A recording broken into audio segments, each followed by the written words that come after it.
नमस्कार दोस्तों, स्वागत है आपका विंग्स विथ उपेंद्र में। आज हम फिजिक्स का एक टॉपिक पढ़ेंगे जिसका नाम है गति का नियम। गति का नियम। गति का नियम ब्रिटिश के महान वैज्ञानिक सर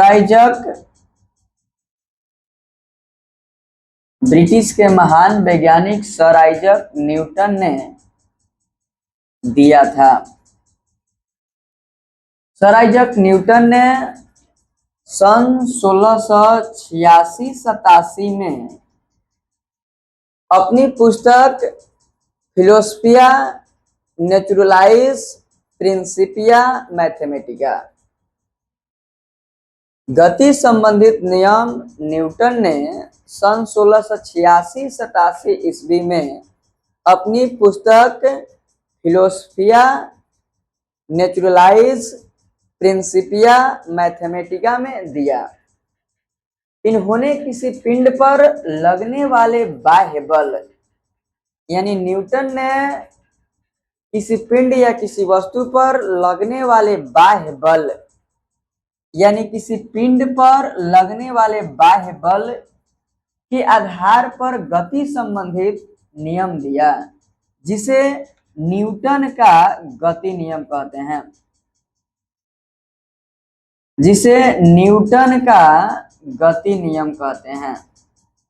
यानी न्यूटन के अनुसार मानना यह है कि जब किसी पिंड पर कोई बाहरी बल लगाया जाता है तो उसमें गति उत्पन्न होते हैं, और वह गति संबंधित जो नियम दिया उसी को हम कहते हैं न्यूटन का गति नियम।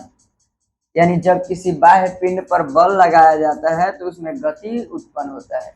गति संबंधित जो नियम दिया उसे न्यूटन का गति नियम कहते हैं।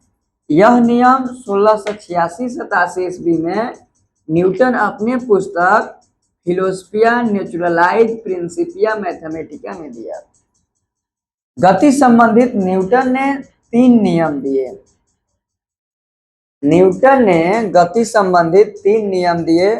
जिसमें पहला नियम को कहा गया न्यूटन गति का पहला नियम। जिसमें पहले नियम को कहा गया गति का पहला नियम, या इसी को कहते हैं जड़त्व का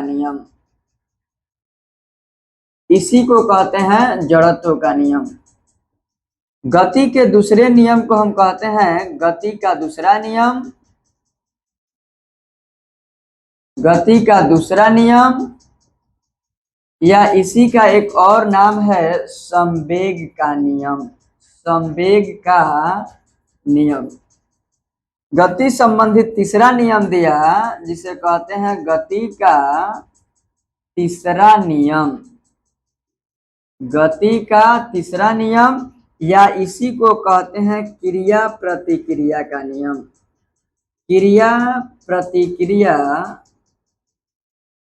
नियम। आइए एक बार हम फिर से समझते हैं।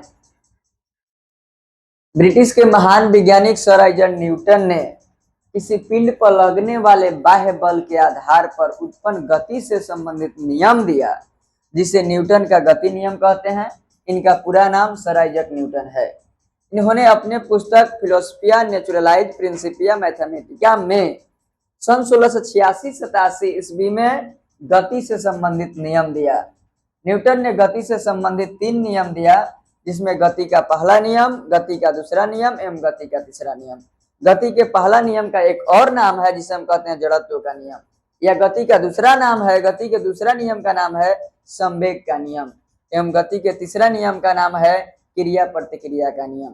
तो सबसे पहले हम अध्ययन करेंगे गति का पहला नियम, या जिसको हम कहते हैं जड़त्व का नियम। गति का पहला नियम या उसी को कहते हैं जड़त्व का नियम।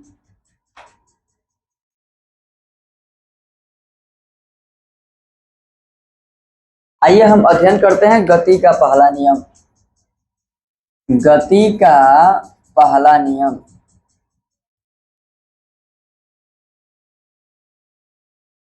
आइए समझिए गति का पहला नियम क्या है। कोई भी वस्तु यदि विरामावस्था में है तो वह विरामावस्था में रहना चाहती है, या गति की अवस्था में है तो वह गति की अवस्था में रहना चाहती है, जब तक उस पे कोई बाहरी असंतुलित बल कार्य ना करे।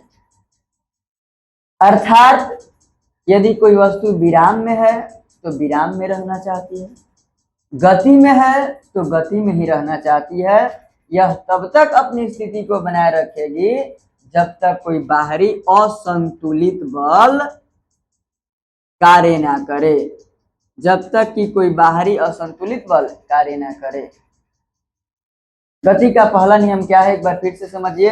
कोई भी वस्तु यदि विरामावस्था में है तो वह विरामावस्था में रहना चाहेगी, या वह विराम की स्थिति में, या वह गति के स्थिति में है तो वह गति की अवस्था में रहना चाहेगी तब तक जब तक उस पर कोई बाहरी असंतुलित बल कार्य ना करे।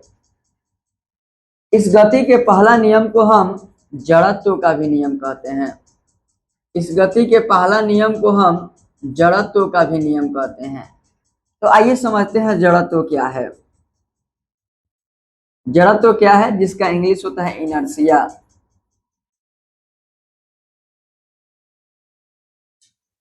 आइए जड़त्व क्या है। जड़त्व किसी पिंड या वस्तु का वह गुण है।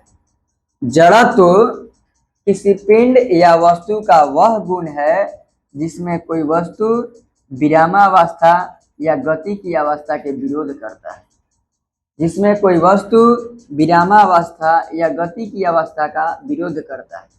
अर्थात इसका कहना क्या है समझिए। इनका भी कहना है कि अगर कोई वस्तु विराम में है तो विराम में रहना चाहेगी, या गति की अवस्था में है तो वह गति की ही अवस्था में रहना चाहेगी। उसी को जड़त्व कहते हैं। अर्थात यह जो जड़त्व है गति के पहला नियम के सामान्य है, मगर यह न्यूटन के गति के पहला नियम से पहले प्रतिपादित हो चुका था। इस जड़त्व के बारे में किसने बताया था? तो गैलीलियो ने बताया था। इस जड़त्व के बारे में किसने बताया था? तो गैलीलियो ने बताया था। एक गैलीलियो इटली के एक महान वैज्ञानिक हैं। इन्होंने कॉपरनिकस के सिद्धांतों का समर्थन किया। इसके साथ साथ इन्होंने दूरबीन का आविष्कार किया जो साइंस जगत में काफी महत्वपूर्ण भूमिका निभाई। अर्थात गैलीलियो का अगर परिचय समझेंगे तो गैलीलियो इटली के एक महान वैज्ञानिक थे जिन्होंने कॉपरनिकस के विचारों का समर्थन किया और साथ ही साथ इन्होंने दूरबीन का खोज किया। साइंस जगत में इन्होंने जड़त्व के बारे में बताया। तो जड़त्व क्या है? तो वही न्यूटन के गति का जो पहला नियम है वही जड़त्व है। यानी जड़त्व किसी पदार्थ का वह गुण है, जड़त्व किसी पदार्थ का वह गुण है जिसमें कोई वस्तु यदि विरामावस्था में हो तो विरामावस्था में रहना चाहेगी, या गति की अवस्था में हो तो गति की अवस्था में रहना चाहेगी, जब तक कि उस पर कोई बाहरी बल कार्य ना करे। यह जड़त्व दो प्रकार के होता है। जड़त्व दो प्रकार के होता है। जड़त्व दो प्रकार के होता है। एक होता है विराम का जड़त्व। विराम का जड़त्व एक होता है विराम का जड़त्व, जिसे इंग्लिश में कहेंगे रेस्ट ऑफ इनर्शिया। दूसरा होता है गति का जड़त्व, जिसे कहेंगे motion of inertia. Motion of inertia. आइए सबसे पहले हम समझेंगे विराम का जड़त्व क्या है। तो विराम का जड़त्व क्या है, ध्यान से सुनिए। यानी कोई भी वस्तु यदि विरामावस्था में है तो वह विरामावस्था में रहना चाहेगी जब तक उस पर कोई बाहरी बल कार्य ना करे। कोई भी वस्तु विरामावस्था में है तो वह विरामावस्था में रहना चाहेगी जब तक उस पर कोई बाहरी बल कार्य ना करे। उसी को विराम जड़त्व कहते हैं। विराम जड़त्व को आइए हम एग्जाम्पल से समझते हैं। विराम जड़त्व का कुछ एग्जाम्पल सुनते हैं।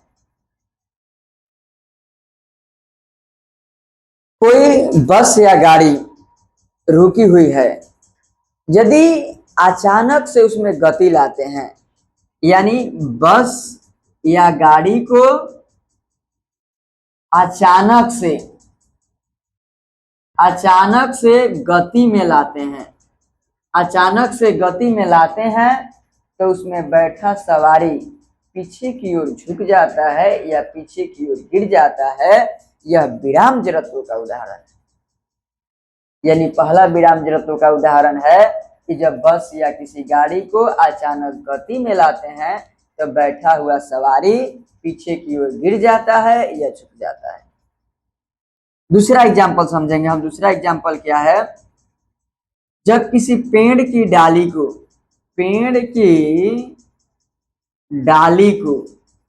हिलाते हैं, पेड़ की डाली को हिलाते हैं, तो फल का अलग होना, फल या पत्तियों का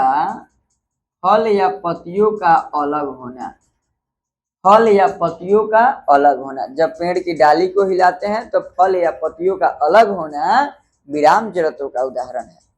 आइए तीसरा समझते हैं। गिलास के ऊपर रखे कार्डबोर्ड, गिलास के ऊपर रखे कार्डबोर्ड के ऊपर रखे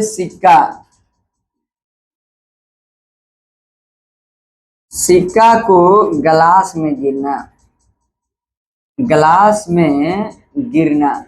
विराम जड़त्व का उदाहरण है। सबको हम लोग बारी बारी से समझेंगे। चौथा क्या है? जब किसी कांच पर बंदूक की गोली दागी जाती है तो कांच का फूटकर बाहर होना, या पत्थर मारा जाता है तो कांच का टूट जाना विराम जड़त्व का उदाहरण है। यानी जब किसी कांच पर बंदूक की गोली दागी जाती है तो कांच फूट जाना या उतने क्षेत्र को बाहर हो जाना, या उस पर जब हम पत्थर मारते हैं तो कांच का टूट जाना विराम जड़त्व का उदाहरण है। इन सभी को हम बारी बारी से समझेंगे कारण सहित। एक और पांचवा एग्जाम्पल हम लोग समझेंगे कि किसी कपड़ा या कंबल या गद्दा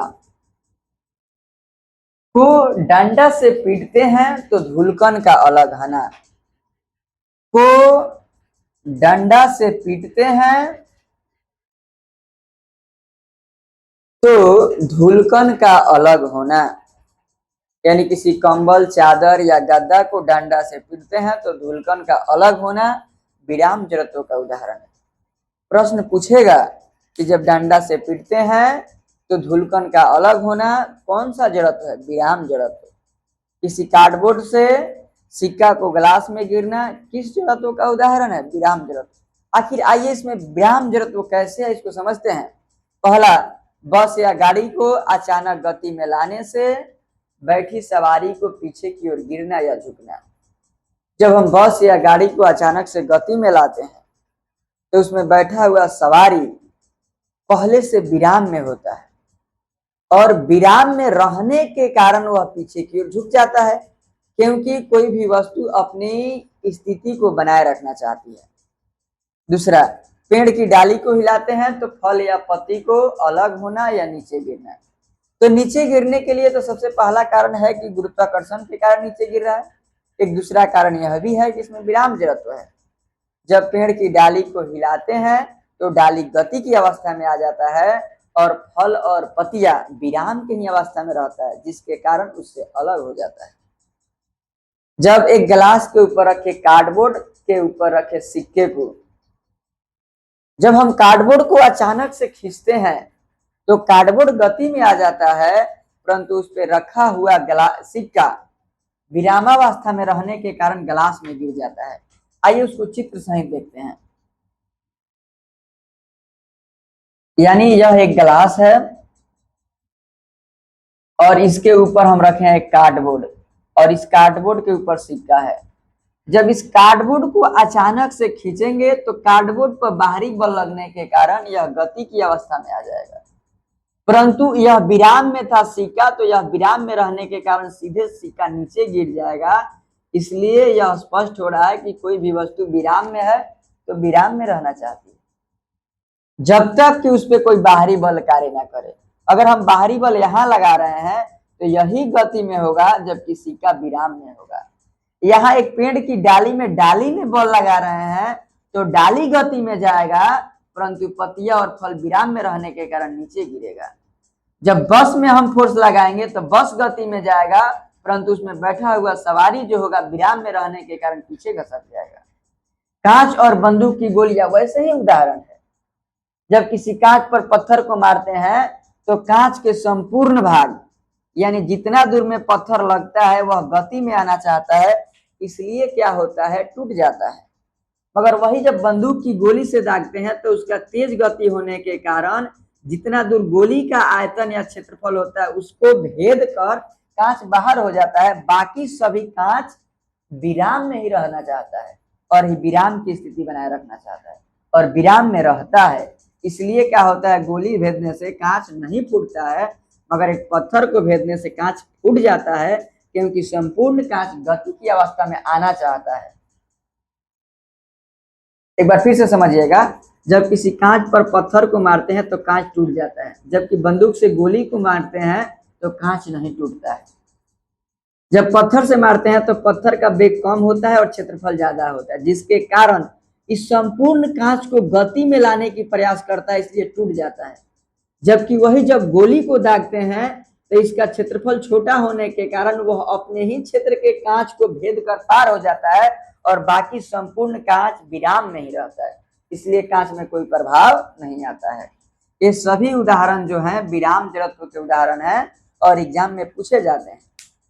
प्रश्न पूछा जाएगा कि अचानक से बस को चलने से यात्री को पीछे गिरना किस जड़त्व का उदाहरण है, विराम जड़त्व। किसी पेड़ को हिलाने से फल पत्तियों को नीचे गिरना कौन सा जड़त्व है, विराम जड़त्व। एक कार्डबोर्ड पर रखे सिक्का में कार्डबोर्ड को खींचने से सिक्का को ग्लास में गिरना कौन सा जड़त्व है, विराम जड़त्व। किसी कांच पर बंदूक की गोली दागने पर या पत्थर फेंकने पर कांच के अंदर जो प्रभाव उत्पन्न हो रहा है वह कौन सा जड़त्व है, विराम जड़त्व। आइए इसे हम जड़त्व के दूसरा प्रकार आगे हम लोग पढ़ेंगे। जड़त्व के दूसरा प्रकार है गति का जड़त्व। जड़त्व का दूसरा प्रकार है गति का जड़त्व, मोशन ऑफ इनर्शिया। आइए इसको समझते हैं। गति का जड़त्व क्या है, यानी कोई भी वस्तु यदि गति में है तो वह गति में रहना चाहती है जब तक कि उस पर कोई बाहरी असंतुलित बल कार्य ना करे।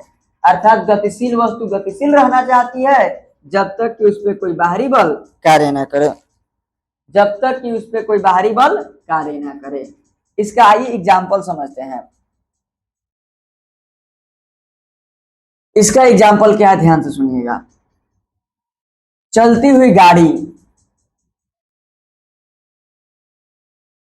चलती हुई गाड़ी में जब अचानक से ब्रेक लगाते हैं, चलती हुई गाड़ी में जब अचानक से ब्रेक लगाते हैं, अचानक से ब्रेक लगाते हैं, चलती हुई गाड़ी में जब अचानक से ब्रेक लगाते हैं तो यात्रियों को आगे की ओर झुकना, यात्रियों को आगे की ओर झुकना, आगे की ओर झुकना। अगर प्रश्न पूछेगा कि चलती हुई गाड़ी में जब ब्रेक लगाते हैं तो यात्रियों को आगे की ओर झुकना कौन सा जड़त्व है, गति का जड़त्व है। कौन सा जड़त्व है, गति का जड़त्व। आइए इसको समझिए पहले। जैसे हम जानते हैं कि जब गाड़ी चल रही है तो गति अवस्था में है और उसके साथ उसमें बैठा यात्री जो है वह भी गति की अवस्था में है। जब अचानक से हम बाहरी बल लगाते हैं गाड़ी पर तो गाड़ी रुक जाएगी, मगर हमारा शरीर गति में पहले से था, वो गति में रहना चाहेगा, इसलिए वह आगे की ओर झुक जाएगा। यानी कि अचानक से गाड़ी को रोकने से यात्री आगे की ओर इसलिए झुक रहा है क्योंकि यात्री पहले से गति में है, गति में रहना चाहता है। आइए दूसरा एग्जाम्पल इसका देखते हैं।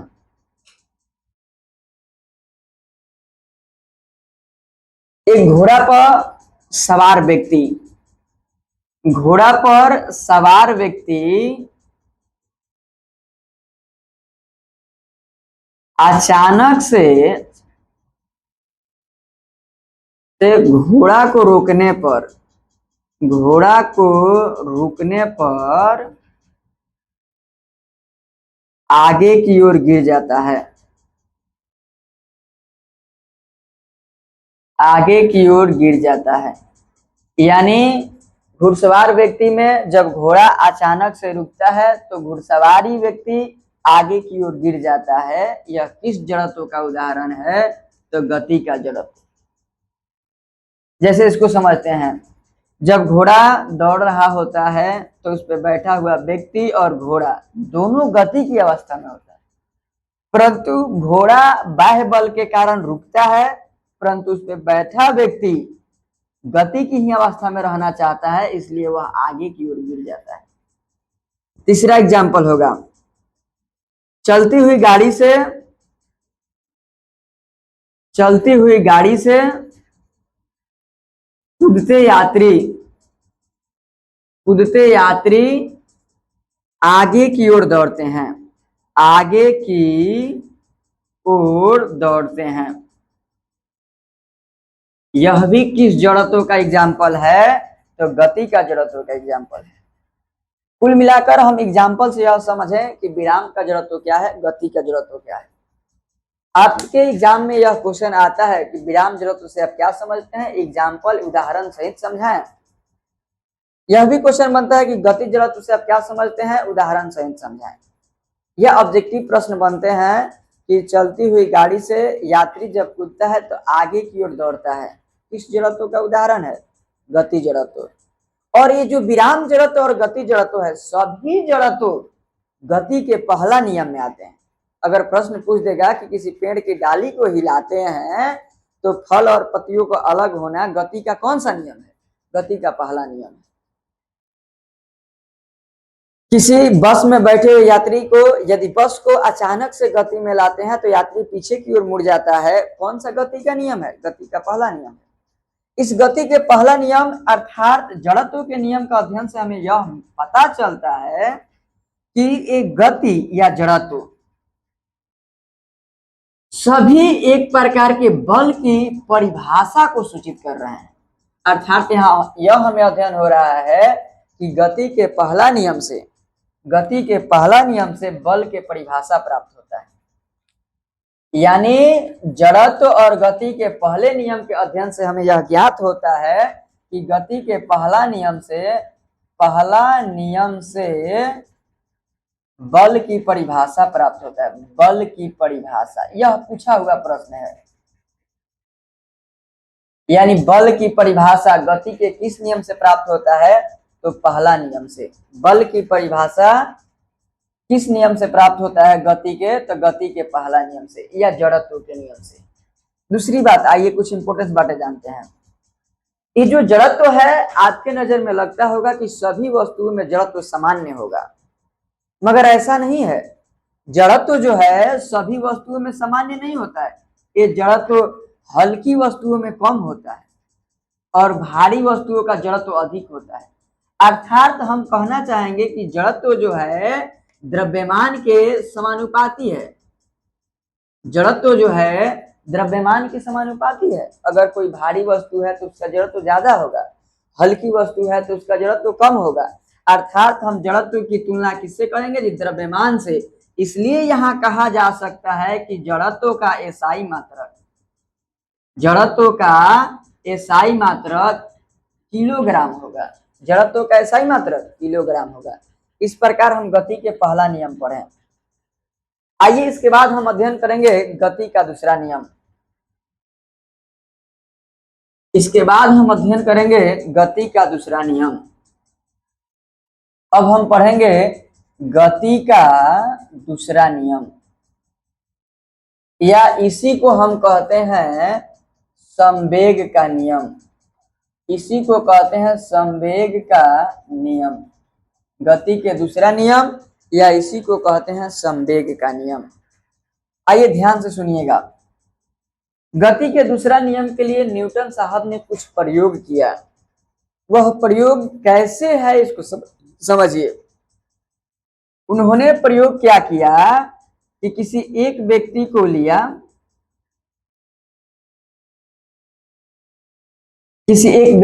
लिया, और एक फुटबॉल लिया।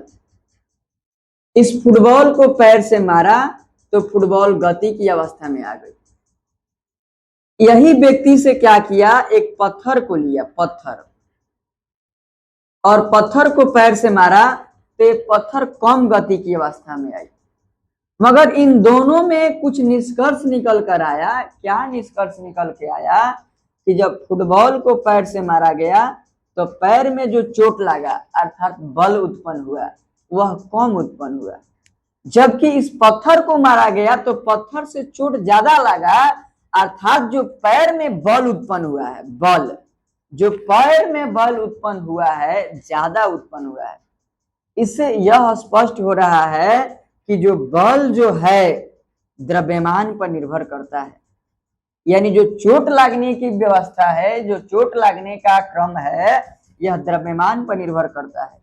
अगर जिसका द्रव्यमान अधिक होगा उससे अधिक बल या चोट उत्पन्न होगा, जिसका कम होगा उससे कम उत्पन्न होगा। आइए एक दूसरा एग्जाम्पल समझते हैं। अगर कोई व्यक्ति किसी क्रिकेट के गेंदा को कैच करना चाहता है, पकड़ना चाहता है, पकड़ेगा। यदि हम उसे धीरे से फेंकेंगे, काफी धीरे से, तो उसके हाथ में कम चोट लगेंगे। मगर वही गेंद को जब तेज रफ्तार में फेंकेंगे, काफी तेज रफ्तार से फेंकेंगे, तो ज्यादा चोट लगेगा। यानी इससे यह स्पष्ट हो रहा है कि जो बल उत्पन्न हो रहा है इसके वेग पर भी निर्भर कर रहा है। यानी कि फिजिक्स के अंदर ये जो बल निर्भर कर रहा है द्रव्यमान और वेग पर, तो इस फिजिक्स के अंदर द्रव्यमान और वेग से संबंधित कोई भौतिक राशि है। यानी इस फिजिक्स के अंदर द्रव्यमान और वेग से संबंधित कोई भौतिक राशि है जिसका नाम रखा गया संवेग, जिसको इंग्लिश में कहते हैं मोमेंटम। संवेग, मोमेंटम, संवेग, मोमेंटम। यानी फिजिक्स के अंदर कोई भौतिक राशि है जो द्रव्यमान और वेग से संबंधित है। तो आइए संवेग क्या है इसको समझते हैं। द्रव्यमान और वेग के गुणनफल को संवेग कहते हैं। द्रव्यमान और वेग के गुणनफल को संवेग कहते हैं। संवेग एक सदिश राशि है। संवेग एक सदिश राशि है, वेक्टर क्वांटिटी है। संवेग एक सदिश राशि है। इसे P से सूचित करते हैं, अर्थात P बराबर होता है, द्रव्यमान को M से सूचित करते हैं और वेग को V से, तो P बराबर होता है mv। P बराबर होता है mv। इसका एसआई मात्रा की बात करेंगे तो इसका एसआई मात्रक होगा द्रव्यमान के लिए kg और वेग के लिए मीटर प्रति सेकेंड। तो इसका एसआई मात्रक होगा kg मीटर प्रति सेकेंड। इसका सीजीएस मात्रक होगा ग्राम सेंटीमीटर प्रति सेकेंड, ग्राम सेंटीमीटर प्रति सेकेंड। आइए एक बार संवेग के बारे में समझते हैं। द्रव्यमान और वेग के गुणनफल को संवेग कहते हैं। यह एक सदिश राशि है, इसे P से सूचित करते हैं, अर्थात P बराबर होता है m गुने v, mv। इसका एसआई मात्रक होता है kg मीटर पर सेकेंड। सीजीएस बत्ती में मात्रक होता है ग्राम सेंटीमीटर पर सेकेंड, ग्राम सेंटीमीटर पर सेकेंड। इसी के आधार पर गति का दूसरा नियम न्यूटन ने दिया। आइए हम समझते हैं गति का दूसरा नियम क्या है।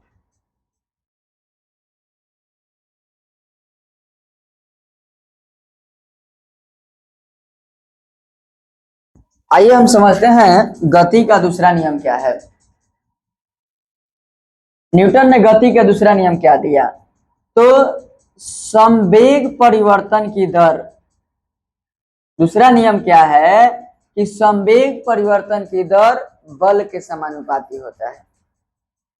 किसी वस्तु या पिंड के द्वारा संवेग में परिवर्तन की दर बल के समानुपाती होता है, अर्थात जो बल है समानुपाती है संवेग परिवर्तन की दर।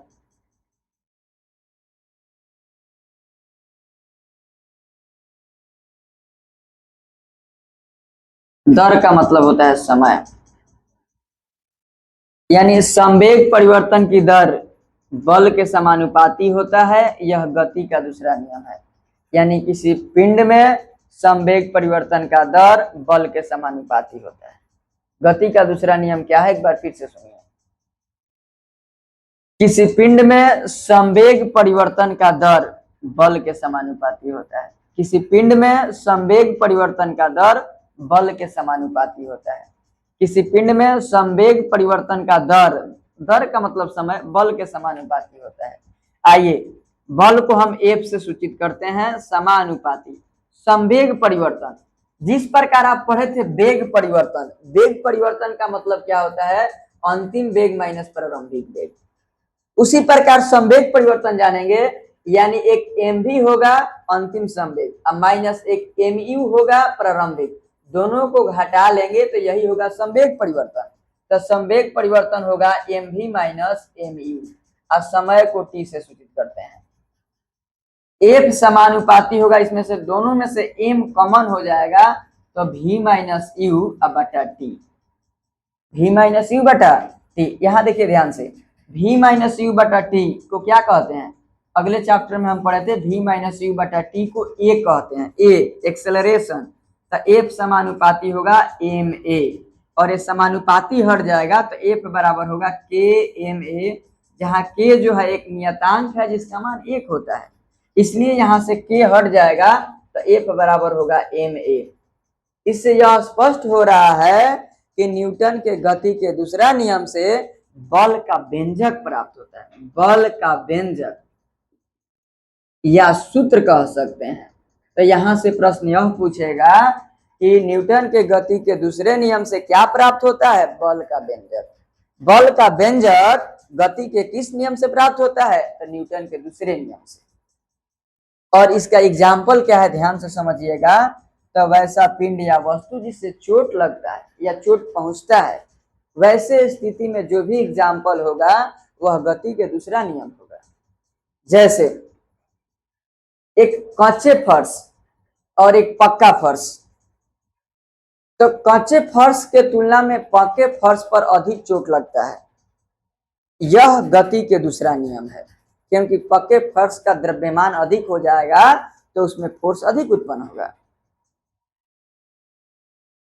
कोई खिलाड़ी गेंद को पकड़ते वक्त हाथ को पीछे की ओर खींचता है, इसलिए खींचता है कि उसका जो वेग है और जो द्रव्यमान है कम किया जा सके। तो वेग और द्रव्यमान जिसमें कम किया जाएगा वह गति के दूसरा नियम होगा। वह गति का क्या होगा जी, दूसरा नियम। इस प्रकार हम गति के दूसरा नियम समझ पाए। बस आज के लिए इतना ही सा। Thank you.